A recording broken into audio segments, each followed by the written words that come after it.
Welcome back, family, to Letters Home from Widener's Valley. I hope you enjoyed learning a bit more about Myrtle Wright Widener, and hopefully we'll learn a little more as we proceed through Oscar's Letters Home tour. I thought I would share a little more about the Valley's namesake family, the Wideners.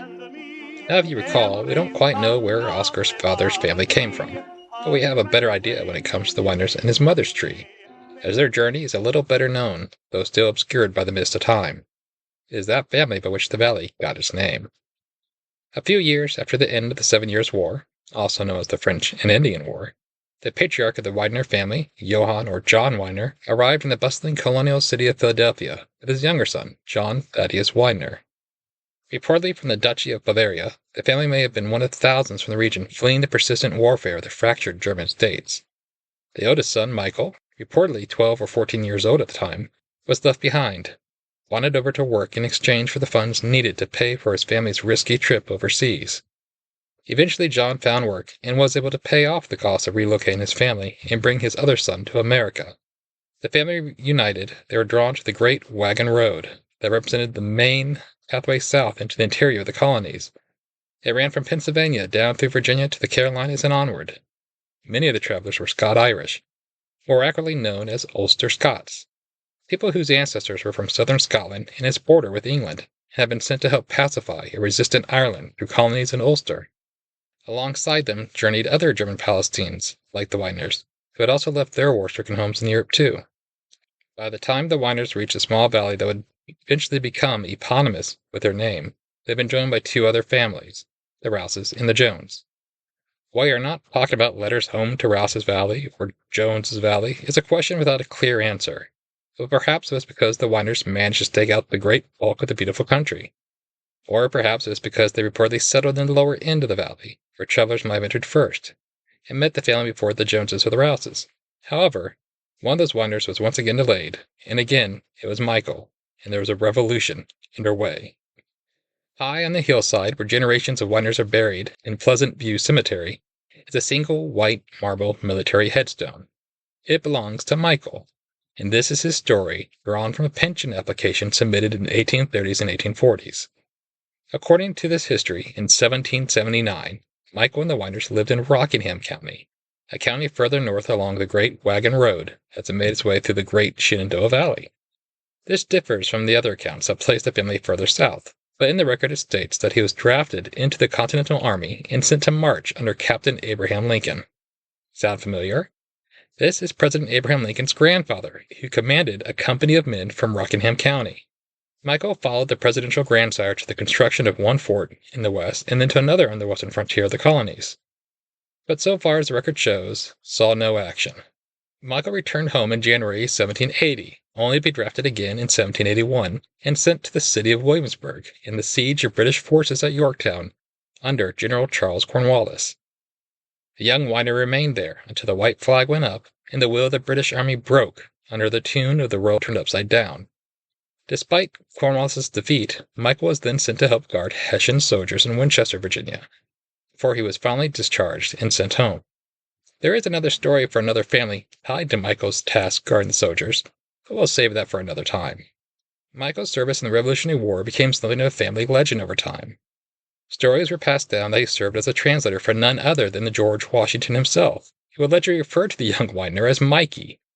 Another story told by Mildred Widener, an old-time resident of the valley, was that Michael passed down the tale that he was at Valley Forge, a time when the Continental Army was pushed to the brink in a severe winter with few supplies. Mildred claimed the old veteran wove a tale that the future president proclaimed, "Ah, law, Mikey, if you will stick with me, there'll never be a surrender." Well, at least, according to the pension submitted above, Michael joined after the terrible winter at Valley Forge.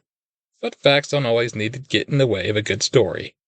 It's likely impossible to figure out with certainty how the valley got its name. Some argue of whether it should be Widener Valley or Widener's Valley. It may have been because the Widners were one of the first families to set foot in the valley and claim substantial acreage. Or perhaps they were just the most well-known and most numerous, thanks in part to Michael's adventures and stories. Nonetheless, let's return to another letter home to Widener's Valley. In another time of war, Oscar Widener wrote one last letter from Camp Lee, Virginia to his wife Myrtle. On September 10, 1918, he wrote from Camp Lee, "My only one, I will answer your sweet letter which I got yesterday, and you know I was glad to get a letter from my darling wife. I would have wrote last night, but I was in the kitchen and didn't get out until 10, so you see I didn't have much time to do anything. I didn't get to read it till I left the kitchen. I get up at 4 and went to the kitchen and stayed till about 7. Then I went to the rifle range and done my shooting and came back to the kitchen. I didn't get dinner till after 3, and today we've been drilling when we had a review before the major. What for a time did they have that ice cream and picnic? A good time. I guess, dear, you said you all was having lots of company. I am glad to hear that, and I would love to be there with you. You would have company. Then, well, I will stop now and write more tonight, if I have time. They've all come back from mess, and they're liable to call us out any minute. Well, darling, I'm here again to write some more after a day's delay. I didn't get to write last night as was getting our new guns. We got all our new things this morning, or almost all. Darling, you ought to see your husband now. He don't look like the same boy you saw last. Dear, I didn't get to have any pictures made, but I will some of these days and send you all some, and see if you will know me. No, dear, I didn't work Sunday, but I was in the kitchen Monday. And you know there is work to cook for over $2.50 and wash dishes for all them. Dear, you wanted to know if I had much to wash. No, I haven't. Nothing but my underwear and handkerchiefs. I would have but one suit now, and 2 shirts, 2 pairs of shoes, and a trench hat, overcoat, raincoat, 1 blanket, and a tent cover.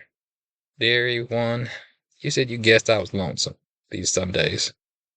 You don't know what it is, dear. You said you guessed the drilling was hard work. Well, you know it is. I thought I would give down yesterday, and I didn't get in till about 1. And I was on the rifle range this morning, and we had a parade this evening. Dear, I got another letter from you today, and you know I'm always glad to hear from my darling wife. And I got my chinky pins, but someone ate all the rest of the stuff. Dear, you said that Viola wanted to know if I was coming home before I went across. Tell her now, darling, when you get this letter, I don't guess I'll be here. I don't know what will happen. Dear, you want me to come to supper, and I wish I could go, for I haven't had any yet. I don't eat half my time. You want to know how I like to wash dishes? I ain't choosy now. You know I had to wash dishes. He said Marvin had got him 9 more new records. I would love to hear them. And just before the battle, Mother, is natural to me now. And I guess it will be more so, don't you? Yes, darling. I got your picture, and it is natural. I'm going to take it with me to France. I'll send the one to me and Marvin home with the rest of my things. I'm sending your ring also, as it's too big for me. I'll send all home today, I guess, and I wish I could go with them, too. But I can't this time. They've all come back from breakfast now. I don't know what we'll do today. Clean our guns, and I guess, well, I'll close for this time and write more as soon as I get time. I don't know when that will be, so don't be uneasy about me, for I will write as often as I can. So be good, and write as often as you can as ever. Oscar. This was the last letter, as far as we know of, that Oscar wrote from American soil. 4 days later, he, along with hundreds of other doughboys, boarded the SS Patria for the dangerous trip across the Atlantic, with their destination the battlefields of Europe. Myrtle would not hear again from Oscar until over a month later, some time after October 16th. Next time on Letters Home to Winders Valley, we'll read the first letter sent by Oscar from France, and I'll try and share a bit about what it was like crossing the ocean. Thank you, as always, for the ongoing support and help of my lovely wife, and take care, family, until the next Letter Home.